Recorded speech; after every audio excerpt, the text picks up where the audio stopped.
ਜੰਗੀ ਪੱਧਰ ਦੇ ਉੱਤੇ ਤਿੰਨ ਕਾਲੇ ਕਾਨੂੰਨਾਂ ਨਾਲ ਜੂਝਦੇ ਜਾਂਬਾਜ਼ ਪੰਜਾਬੀ। ਸਵਾਲ ਪੱਗ ਤੇ ਆ ਗਿਆ,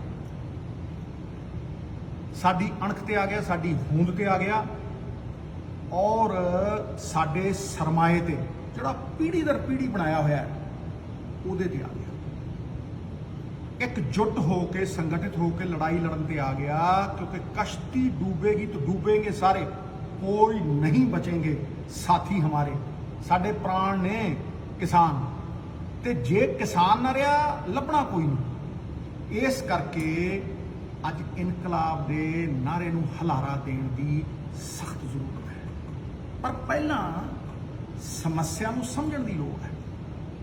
APMC ਦੀਆਂ ਮੰਡੀਆਂ ਤੇ ਜਿਹੜਾ ਸਕਸੈਸਫੁਲ MSP ਦਾ ਮਾਡਲ ਹੈ ਇਹ ਹੋਂਦ 'ਚ ਕਿਵੇਂ ਆਇਆ? ਗ੍ਰੀਨ ਰੈਵੋਲੂਸ਼ਨ ਦੀ ਲੋੜ ਪੰਜਾਬ ਨੂੰ ਸੀ? ਬਿਲਕੁਲ ਨਹੀਂ, ਇਹ ਹਿੰਦੁਸਤਾਨ ਨੂੰ ਲੋੜ ਸੀ ਔਰ ਸਾਰੇ ਦੇਸ਼ ਦਾ ਢਿੱਡ ਭਰਨ ਦੀ ਜਿਹੜੀ ਜ਼ਿੰਮੇਵਾਰੀ ਹੈ ਉਹ ਪੰਜਾਬ ਤੇ ਹਰਿਆਣੇ ਦੇ ਕਿਸਾਨਾਂ ਨੇ ਚੁੱਕੀ। 2% ਲੋਕ 60% ਨੂੰ ਰਜਾਉਂਦੇ ਰਹੇ। ਅੰਨਦਾਤਾ ਦਾ ਨਾਮ ਉਦੋਂ ਆਇਆ ਔਰ ਉਹ 5-6 ਪੀੜ੍ਹੀਆਂ ਦੀ ਮਿਹਨਤ ਲੱਗ ਕੇ, ਸਰਕਾਰਾਂ ਦੀ ਇਨਵੈਸਟਮੈਂਟ ਲੱਗ ਕੇ ਤਾਂ ਜਾ ਕੇ ਇਹ ਇਨਫਰਾਸਟ੍ਰਕਚਰ ਬਣਿਆ। ਦੇਸ਼ ਦੇ 80 ਕਰੋੜ ਗਰੀਬ ਨੂੰ ਅੰਨ ਕੌਣ ਦਿੰਦਾ? ਕਿਤੇ ਗਲਤਫਹਿਮੀ 'ਚ ਨਾ ਰਹੀਓ ਵੀ ਦੇਸ਼ ਦਾ ਪੂੰਜੀਪਤੀ ਦਿੰਦਾ ਹੈ ਜਾਂ ਸਰਕਾਰਾਂ ਦਿੰਦੀਆਂ ਨੇ, ਨਹੀਂ, ਇਹ ਕਿਸਾਨ ਦਿੰਦਾ। ਮੈਂ ਸਮਝਾਉਣਾ ਕਿੱਦਾਂ। 1980 ਤੋਂ ਦੇਖ ਲਓ, ਇੰਪਲੋਈ ਦੀ ਜਿਹੜੀ ਇਨਕਮ ਹੈ ਉਹਦੀ ਤਨਖਾਹ ਹੈ 200%, ਕਿਸੇ ਦੀ 400%, ਜਿਹੜਾ ਪ੍ਰਾਈਵੇਟ ਕੰਪਨੀਆਂ 'ਚ ਕੰਮ ਕਰਦਾ ਹੈ 500%, 1000 ਗੁਣਾ। ਇਹ ਕੰਪਨੀਆਂ ਦੇ ਜਿਹੜੇ EMPLOYE ਨੇ 1000 ਗੁਣਾ ਉਹਨਾਂ ਦੀ ਇਨਕਮ ਵਧ ਗਈ, ਲੇਕਿਨ ਕਿਸਾਨ ਦੀ MSP ਸਿਰਫ 15 ਗੁਣਾ ਵਧੀ ਹੈ। MSP ਸਰਕਾਰ ਘੱਟ ਰੱਖਦੀ ਹੈ, ਅਨਾਜ ਸਸਤਾ ਚੁੱਕ ਕੇ ਉਹ ਗਰੀਬਾਂ ਨੂੰ ਵੰਡਦੀ ਹੈ। ਉਹ ਵਡਮੁੱਲਾ ਯੋਗਦਾਨ ਵੀ ਕਿਸਾਨ ਦਾ ਹੈ, ਕਿਸਾਨ ਦੇ ਖੂਨ ਪਸੀਨੇ ਦਾ। MSP ਵਧਾਉਣੀ ਤਾਂ ਕੀ ਸੀ? ਇਹ ਕਾਲੇ ਕਾਨੂੰਨ ਲਿਆ ਕੇ ਸਰਕਾਰ ਕਿਸਾਨਾਂ ਨੂੰ ਦਰਕਿਨਾਰ ਕਰ ਰਹੀ ਹੈ। यूज एंड थ्रो वाली पॉलिसी है। मतलब निकल गया है तो पहचानते नहीं, यूं जा रहे हैं जैसे हमें जानते नहीं। ਤੇ ਜਿਹੜੇ ਸਟੇਟਾਂ 'ਚ, ਜਿਹੜੇ ਰਾਜਾਂ ਦੇ ਵਿੱਚ ਇਹ APMC ਦੀਆਂ ਮੰਡੀਆਂ ਪਹਿਲਾਂ ਹੀ ਰੱਦ ਕੀਤੀਆਂ ਜਾ ਚੁੱਕੀਆਂ ਨੇ, ਉੱਥੇ ਪ੍ਰਮਾਣ ਦੇ ਤੌਰ ਤੇ ਦੇਖ ਲਓ ਕਿ ਅੰਨਦਾਤਾ ਦਰ ਦੀਆਂ ਠੋਕਰਾਂ ਖਾਂਦਾ ਹੈ ਤੇ ਲੇਬਰ ਕਰਨ ਤੇ ਮਜਬੂਰ ਹੋਇਆ ਹੋਇਆ। ਜਗ ਜ਼ਾਹਿਰ ਹੈ ਕਿ ਸਿਰਫ 6% ਲੋਕਾਂ ਨੂੰ MSP ਮਿਲਦੀ ਸੀ ਕਿਸਾਨਾਂ 'ਚੋਂ, ਔਰ ਜਿਹੜੇ 94% ਫ੍ਰੀ ਮਾਰਕੀਟ 'ਚ ਘੁੰਮ ਰਹੇ ਆ ਉਹਨਾਂ ਦੀ ਹਾਲਤ ਦੇਖ ਲਓ, ਬਦਨੋਂ ਬੱਤਰ। ਪੂੰਜੀਪਤੀਆਂ ਨੂੰ ਤੁਸੀਂ ਆਊਟ ਆਫ ਦੀ ਵੇ, ਜਿਹਨੂੰ ਲੋੜ ਨਹੀਂ ਉਹਨਾਂ ਨੂੰ ਤੁਸੀਂ ਆਊਟ ਆਫ ਦੀ ਵੇ ਜਾ ਕੇ ਮਤ ਕਰਦੇ ਹੋ। ਰੈਵਨਿਊਜ਼ ਫੋਰਗੋਨ ਦੇ ਵਿੱਚ 4-5 ਲੱਖ ਕਰੋੜ ਰੁਪਏ ਦੇ ਹਰ ਸਾਲ ਤੁਸੀਂ ਟੈਕਸ ਛੱਡਦੇ ਹੋ। ਉਹਨਾਂ ਨੂੰ ਟੈਕਸਾਂ ਦੇ ਵਿੱਚ ਵੀ ਛੂਟ ਦਿੰਦੇ ਹੋ, ਉਹਨਾਂ ਨੂੰ ਸਬਸਿਡੀਆਂ ਵੀ ਦਿੰਦੇ ਹੋ, ਤੇ ਜਦੋਂ ਕਿਸਾਨ ਨੂੰ MSP ਦੇਣੀ ਹੁੰਦੀ ਹੈ ਹਾਹਾਕਾਰ ਮਚ ਜਾਂਦਾ। ਉਲਟੀ ਗੰਗਾ ਵਹਿੰਦੀ ਹੈ। ਅੱਜ ਤੇ ਇਕਨੋਮੀ ਡੁੱਬੀ ਪਈ ਹੈ, ਰਿਸੈਸ਼ਨ ਵੱਲ ਨੂੰ ਵਧ ਰਹੀ ਹੈ। ਅੱਜ ਤੁਸੀਂ ਕਿਸਾਨ ਮਾਰ ਰਹੇ ਹੋ। ਲੇਕਿਨ ਮੈਂ ਇਹ ਪੁੱਛਦਾ ਕਿ ਜਦੋਂ ਇਕਨੋਮੀ 8% ਤੇ ਗਰੋ ਕਰ ਰਹੀ ਸੀ, ਉਦੋਂ ਵੀ ਇੰਪਲੋਇਮੈਂਟ ਜਿਹੜੀ ਹੈ 0.4% ਸੀ। ਉਦੋਂ ਵੀ ਫਾਇਦਾ ਸਾਰਾ ਪੂੰਜੀਪਤੀਆਂ ਨੂੰ ਜਾਂਦਾ ਸੀ। ਸਾਰੀਆਂ ਪਬਲਿਕ ਸੈਕਟਰ ਕੰਪਨੀਆਂ ਮਾਰਤੀਆਂ, ਭੇਲ ਮਾਰਤੀ, BSNL ਮਾਰਤੀ, ONGC ਘਾਟੇ ਦੇ ਵਿੱਚ ਜਾ ਰਹੀ ਹੈ। ਵੱਡੇ ਵੱਡੇ ਬੈਂਕ ਅੱਜ NPਆਂ ਦੇ ਘਾਟੇ ਦੇ ਵਿੱਚ ਖਤਮ ਹੋ ਰਹੇ ਨੇ, ਤੇ ਹੁਣ ਤੁਸੀਂ ਕਿਸਾਨ ਦੀ ਮੰਡੀ ਦੇ ਮਗਰ ਪੈ ਗਏ ਹੋ। ਇਹ ਕਿੱਥੋਂ ਦਾ ਇਨਸਾਫ ਹੈ? GST ਵਾਂਗ ਇਹ ਕਾਲੇ ਕਾਨੂੰਨ ਵੀ ਸਟੇਟਾਂ ਦੇ ਹੱਕ ਖੋਹ ਰਹੇ ਨੇ। ਫੈਡਰਲ ਸਟਰਕਚਰ ਤੇ ਡਾਇਰੈਕਟ ਅਟੈਕ ਹੈ। GST ਵੀ ਸਾਡੇ ਸੰਘੀ ਢਾਂਚੇ ਦੇ ਉੱਤੇ ਇੱਕ ਬਹੁਤ ਕਰਾਰਾ ਤਮਾਚਾ ਸੀਗਾ। ਸਾਡੇ ਅਧਿਕਾਰ ਖੋਏ, ਸਾਡੇ ਹੀ ਪੈਸੇ ਲੈ ਕੇ ਸਾਨੂੰ ਮੋੜੇ ਨਹੀਂ, ਸਾਨੂੰ ਮੁਹਤਾਜ ਬਣਾਇਆ। ਔਰ ਇਹ ਕਾਲੇ ਕਾਨੂੰਨ ਵੀ ਸਾਡੇ ਮੰਡੀਆਂ ਦੀ ਇਨਕਮ ਨੂੰ ਖੋਰਾ ਲਾ ਰਹੇ ਆ। ਪਿਛਲੇ ਸਾਲ ਮੰਡੀਆਂ ਤੋਂ 3600 ਕਰੋੜ ਰੁਪਇਆ, ਐਤਕੀ 4000 ਕਰੋੜ ਆਇਆ। ਸਭ ਲੁੱਟ ਹੋ ਜਾਓ। ਇਹ ਸਾਡਾ ਸੰਘੀ ਢਾਂਚਾ, ਸਾਡੇ ਅਧਿਕਾਰ ਪੂਰੀ ਤਰ੍ਹਾਂ ਖੋਹ ਲੈਣ। GST ਨੇ ਵਪਾਰੀ ਮਾਰਿਆ, ਇਹ ਕਾਲੇ ਕਾਨੂੰਨ ਕਿਸਾਨ ਮਾਰ ਰਹੇ। 28000 ਆੜਤੀਆ ਜਿਹੜਾ ਮੁੱਢ ਬੰਦਾ ਸੀ ਮੰਡੀਆਂ ਦਾ, ਉਹ ਖਤਮ ਹੋ ਜੂ। 4 ਤੋਂ 5 ਲੱਖ ਮੰਡੀ ਲੇਬਰ ਜਿਹੜੇ ਦਸ਼ਕਾਂ ਤੋਂ ਮੰਡੀਆਂ 'ਚ ਕੰਮ ਕਰ ਰਹੇ ਹੈ, ਉਹਨਾਂ ਦਾ ਰੁਜ਼ਗਾਰ ਖੋਹ ਲੈਣਗੇ। ਸਾਡੇ ਸਕਸੈਸਫੁਲ ਮੰਡੀ ਮਾਡਲ ਨੂੰ ਪਾਸੇ ਕਰਕੇ ਇਹ ਅਮਰੀਕਾ ਤੇ ਯੂਰਪ ਦਾ ਫੇਲ ਹੋਇਆ ਫ੍ਰੀ ਮਾਰਕੀਟ ਮਾਡਲ ਸਾਡੇ ਤੇ ਮੜ ਰਹੇ ਆ, ਸਾਡੇ ਤੇ ਥੋਪ ਰਹੇ। ਇੱਕ 2 ਏਕੜ ਜਾਂ 5 ਏਕੜ ਵਾਲਾ ਕਿਸਾਨ ਇਹਨਾਂ ਵੱਡੇ ਵੱਡੇ ਪੂੰਜੀਪਤੀਆਂ ਦੇ ਨਾਲ ਇੱਕ ਫੇਅਰ ਵਪਾਰਿਕ ਡੀਲ ਬਣਾ ਪਾਏਗਾ? ਕੀ ਉਹਦੀ ਕੋਈ ਬਰਾਬਰੀ ਹੈ? ਕੀ ਉਹ ਕੋਈ ਕਾਬਲ ਵਕੀਲ ਲਿਆ ਕੇ ਇਹਨਾਂ ਦੇ ਸਾਹਮਣੇ ਖੜਾ ਕਰ ਸਕੂ? ਇਹਨਾਂ ਕੋਲ ਤਾਂ ਹਜ਼ਾਰਾਂ ਸਾਧਨ ਨੇ, ਵੱਡੇ ਵੱਡੇ ਵਕੀਲ ਇਹਨਾਂ ਦੇ ਨਾਲ ਹੋਣਗੇ, ਕੰਟਰੈਕਟ ਦੇ ਵਿੱਚ ਘੁੰਡੀਆਂ ਹੋਣਗੀਆਂ, ਮਾਰ ਦੇਣਗੇ। ਤੇ ਜੇ ਕੋਈ ਵਿਵਾਦ ਹੋ ਗਿਆ, ਕੋਈ ਡਿਸਪਿਊਟ ਹੋ ਗਿਆ, ਤੇ ਬੰਦਾ ਸਿਵਲ ਕੋਰਟ 'ਚ ਨਹੀਂ ਜਾ ਸਕਦਾ, ਉਹਨੂੰ ਡੀਸੀ ਜਾਂ ਐਸਡੀਐਮ ਦੇ ਕੋਲ ਜਾਣਾ ਪਊ, ਜਿਹਨੂੰ ਦਿਸ਼ਾ ਨਿਰਦੇਸ਼ ਸੈਂਟਰ ਦੀ ਸਰਕਾਰ ਦਊਗੀ। ਔਰ ਤੁਹਾਡੇ ਐਮਐਲਏ, ਤੁਹਾਡੇ ਮੰਤਰੀ ਦਰਸ਼ਨੀ ਘੋੜੇ ਬਣਾ ਕੇ ਖੜਾ ਕਰ ਦੇਣਗੇ। ਇਹ ਤੁਹਾਡੀ ਕੋਈ ਮਦਦ ਨਹੀਂ ਕਰ ਸਕਣਗੇ। ਉਹ ਹੈ ਨਾ ਧੱਕਾ। ਮੈਂ ਫੇਰ ਚੇਤਾਵਨੀ ਦਿੰਦਾ ਕਿ ਇਹ ਕਾਲੇ ਕਾਨੂੰਨਾਂ ਦਾ ਅਸਰ ਉਹਨਾਂ ਲੋਕਾਂ ਤੇ ਵੀ ਆਊ ਜਿਹੜਾ ਕਿਸਾਨ ਨਹੀਂ ਹੈ। ਫੂਡ ਇਨਫਲੇਸ਼ਨ ਆਊ, ਅੰਨ ਦੀਆਂ ਕੀਮਤਾਂ 7ਵੇਂ ਅਸਮਾਨ ਤੇ ਹੋਣਗੀਆਂ, ਔਰ ਫਾਇਦਾ ਜਿਹੜਾ ਹੈ ਉਹ ਵੱਡੇ ਪੂੰਜੀਪਤੀਆਂ ਨੂੰ ਜਾਊ, ਕਿਸਾਨ ਨੂੰ ਨਹੀਂ ਜਾਣਾ। ਲਿਖ ਲਓ, ਇਸ ਕਾਨੂੰਨ ਤਹਿਤ ਸਰਕਾਰ ਨੇ ਅੰਨ ਨੂੰ ਐਸੈਂਸ਼ੀਅਲ ਕਮੋਡਿਟੀਜ਼ ਚੋਂ ਬਾਹਰ ਕੱਢ ਦਿੱਤਾ ਹੈ, ਹੋਰਡਿੰਗ ਨੂੰ ਲੈਜੀਟਿਮਾਈਜ਼ ਕਰ ਦਿੱਤਾ ਹੈ। ਤੁਸੀਂ ਅਨਾਜ ਨੂੰ ਹੋਰਡ ਕਰੋ ਤੇ ਫਿਰ 50 ਗੁਣਾ ਜਾਂ 100 ਗੁਣਾ ਕੀਮਤਾਂ ਦੇ ਉੱਤੇ ਵੇਚੋ। ਇਹ ਤੇ ਢੇਰਗਰਦੀ ਹੈ। ਇੰਨਾ ਹੀ ਨਹੀਂ, ਇੱਕ ਹੋਰ ਘਾਤਕ ਬਿੱਲ ਤਿਆਰ ਕਰੀ ਬੈਠੇ ਆ, ਵਿਚ will be the last nail in our ਕਾਫਿਨ, ਖਤਮ ਕਰ ਦੂਗਾ ਪੰਜਾਬ ਨੂੰ। ਉਹ ਹੈ ਇਲੈਕਟ੍ਰਿਸਿਟੀ ਅਮੈਂਡਮੈਂਟ ਬਿੱਲ। ਉਹਦਾ ਡਰਾਫਟ ਬਣਾਈ ਬੈਠੇ ਆ, ਜਿੱਦਣ ਚਾਹਣਗੇ 2 ਦਿਨਾਂ ਦੇ ਵਿੱਚ ਉਹਨੂੰ ਪਾਸ ਕਰਕੇ ਪਰੇ ਮੰਨਗੇ। ਤੇ ਹੰਗਾਮਾ ਜ਼ਿਆਦਾ ਹੋ ਰਿਹਾ। ਉਹ ਕੀ ਹੈ ਭਾਈ? ਉਹ ਸਾਰਾ ਦਾ ਸਾਰਾ ਕੰਟਰੋਲ ਪੰਜਾਬ ਰਾਜ ਬਿਜਲੀ ਬੋਰਡ ਦਾ ਹੁਣ ਸੈਂਟਰ ਦੇ ਕੋਲ ਡਾਇਰੈਕਟਲੀ ਚਲਾ ਜਾਊਗਾ। ਔਰ ਤੁਹਾਨੂੰ ਮੈਂ ਇਹ ਦੱਸ ਦਿੰਦਾ, ਉਹਦਾ ਅਸਰ ਸਭ ਤੋਂ ਵੱਡਾ ਪੰਜਾਬ ਦੇ ਉੱਤੇ ਇਹ ਆਊਗਾ ਕਿ ਤੁਹਾਡੀਆਂ ਸਬਸਿਡੀਆਂ ਬੰਦ ਕਰ ਦੇਣਗੇ। ਉਹਦਾ ਰੂਲ ਹੈ ਕਿ ਤੁਸੀਂ ਜੇ ਕਿਸਾਨ ਨੂੰ ਸਬਸਿਡੀ ਦੇਣੀ ਹੈ, ਡਾਇਰੈਕਟ ਬੈਨੀਫਿਟ ਟ੍ਰਾਂਸਫਰ ਕਰਨਾ, ਤੁਸੀਂ ਉਹਦੇ ਬੈਂਕ ਦੇ ਵਿੱਚ ਪੈਸੇ ਪਾਉਣੇ ਆ। ਤੇ ਜਿਹੜੀ ਸਰਕਾਰ ਪਹਿਲਾਂ ਹੀ ਜੀਐਸਟੀ ਨਹੀਂ ਲੈ ਸਕੀ ਔਰ ਅੱਜ ਕਰਜ਼ਾਈ ਹੋਈ ਪਈ ਹੈ, ਉਹ 10,000 ਕਰੋੜ ਰੁਪਈਆ ਕਿਸਾਨਾਂ ਦੇ ਬੈਂਕਾਂ ਦੇ ਵਿੱਚ ਕਿੱਥੋਂ ਪਾਊ? ਖਤਮ ਕਰ ਦੇਣਗੇ ਸਾਡਾ ਸਿਸਟਮ ਸਾਰਾ। ਇਹ ਮੁਹਤਾਜ ਬਣਾ ਦੇਣਗੇ, ਹੱਥ 'ਚ ਠੁੱਠਾ ਦੇ ਦੇਣਗੇ।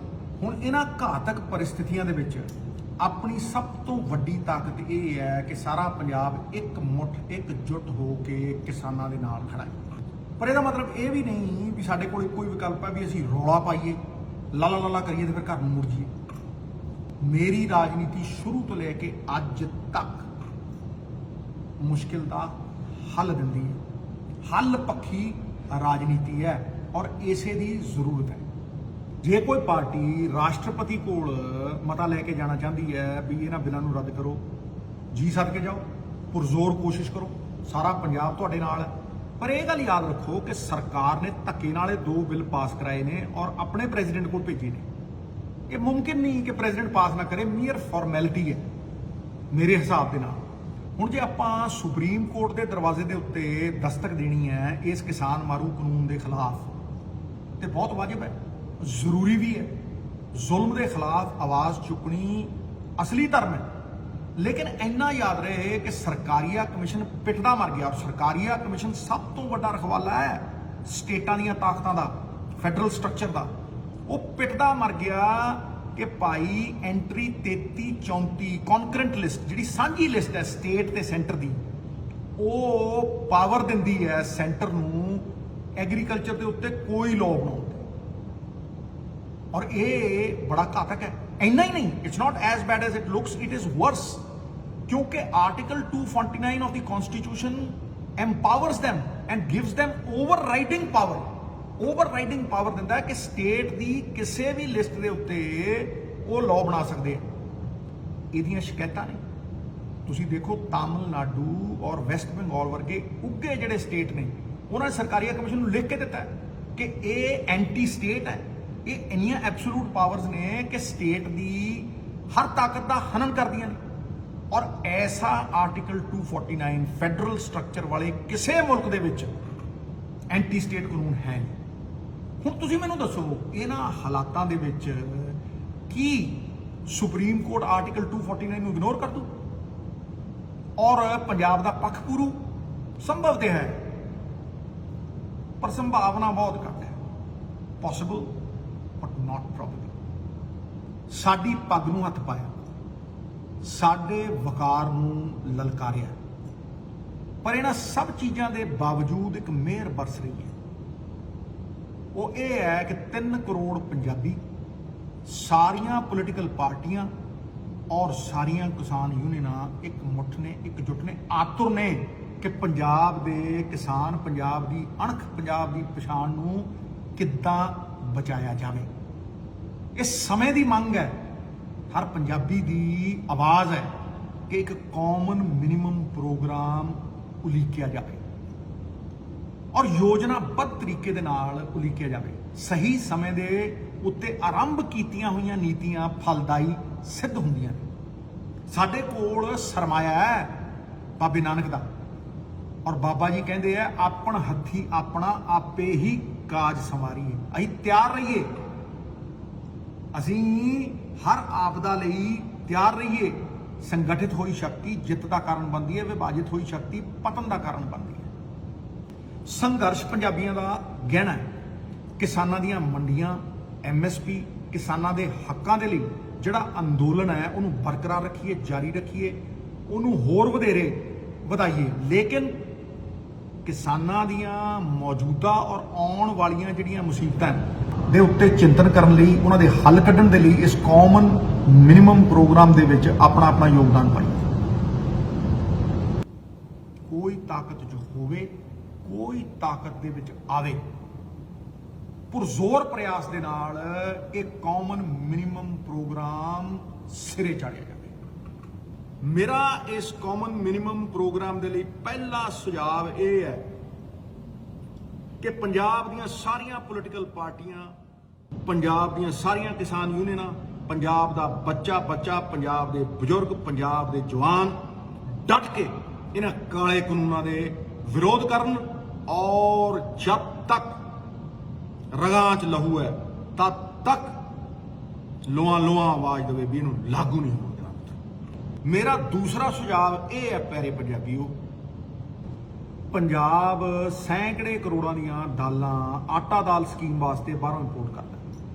ਤੁਸੀਂ ਕਿਸੇ ਯੂਨੀਵਰਸਿਟੀ ਨੂੰ ਦੇਖ ਲਓ, Punjab university, Punjab agriculture university, Punjabi university, ਫਾਈਲਾਂ ਹੀ ਪਈਆਂ, ਰਿਪੋਰਟਾਂ ਬਣ ਕੇ। ਜਿੰਨੇ ਐਕਸਪਰਟ ਨੇ ਸਾਰੇ ਕਹਿੰਦੇ ਨੇ ਕ੍ਰੌਪ ਡਾਈਵਰਸੀਫਿਕੇਸ਼ਨ ਕਰੋ, ਭਾਈ ਸਬਜ਼ੀਆਂ ਲਾਓ, ਫਰੂਟ ਲਾਓ, ਆਇਲ ਸੀਡ ਲਾਓ, ਇਹ ਸਾਰੀਆਂ ਚੀਜ਼ਾਂ ਤੁਸੀਂ ਲਾਓ। ਲੇਕਿਨ ਕਿਸਾਨ ਬਹੁਤ ਸਿਆਣਾ ਹੈ। ਕਿਸਾਨ ਝੋਨਾ ਤੇ ਕਣਕ ਇਸ ਕਰਕੇ ਲਾਉਂਦਾ ਹੈ ਕਿਉਂਕਿ ਉਹਨੂੰ ਉੱਥੇ MSP ਮਿਲਦੀ ਹੈ। ਹੁਣ ਮੇਰਾ ਇਹ ਮੰਨਣਾ ਹੈ ਕਿ ਜੇ ਪੰਜਾਬ ਸਰਕਾਰ ਮਿਲਕਫੈਡ ਰਾਹੀਂ ਦੁੱਧ ਦੇ ਉੱਤੇ MSP ਦੇ ਸਕਦੀ ਹੈ ਔਰ ਹਿਮਾਚਲ ਦੀ ਸਰਕਾਰ ਸੇਬਾਂ ਦੇ ਉੱਤੇ ਕਿਸਾਨ ਨੂੰ ਅਸ਼ੋਰਡ ਇਨਕਮ MSP ਦੇ ਸਕਦੀ ਹੈ, ਤੇ ਫਿਰ ਭਾਈ ਦਾਲਾਂ ਹੋਣ, ਚਾਹੇ ਆਇਲ ਸੀਡ ਹੋਣ, ਚਾਹੇ ਫਰੂਟਸ ਹੋਣ, ਚਾਹੇ ਵੈਜੀਟੇਬਲਸ ਹੋਣ, ਇਹਨਾਂ ਉੱਤੇ MSP ਕਿਉਂ ਨਹੀਂ ਦੇ ਸਕਦੀ? ਮੇਰਾ ਇਹ ਮੰਨਣਾ ਹੈ ਕਿ ਪੰਜਾਬ ਸਰਕਾਰ ਹੋਲਡਿੰਗ ਕੈਪੈਸਿਟੀ ਦੇਵੇ, ਕਿਸਾਨ ਕੋਲਡ ਸਟੋਰੇਜ ਬਣਾਵੇ ਜਿੱਥੇ ਉਹ ਆਪਣੀ ਉਪਜ ਨੂੰ ਸਟੋਰ ਕਰ ਸਕੇ ਔਰ ਵੱਡੇ ਪੂੰਜੀਪਤੀਆਂ ਦੇ ਅੱਗੇ ਗੋਡੇ ਨਾ ਟੇਕੇ। ਔਰ ਇਸੇ ਤਰੀਕੇ ਮੈਂ ਵਿਨਮਰ ਬੇਨਤੀ ਕਰਦਾ ਸਾਰੀਆਂ ਯੂਨੀਅਨਾਂ ਨੂੰ ਕਿ ਉਹ ਆਪਣੇ ਸੁਪਨੇ ਸਾਕਾਰ ਕਰਨ।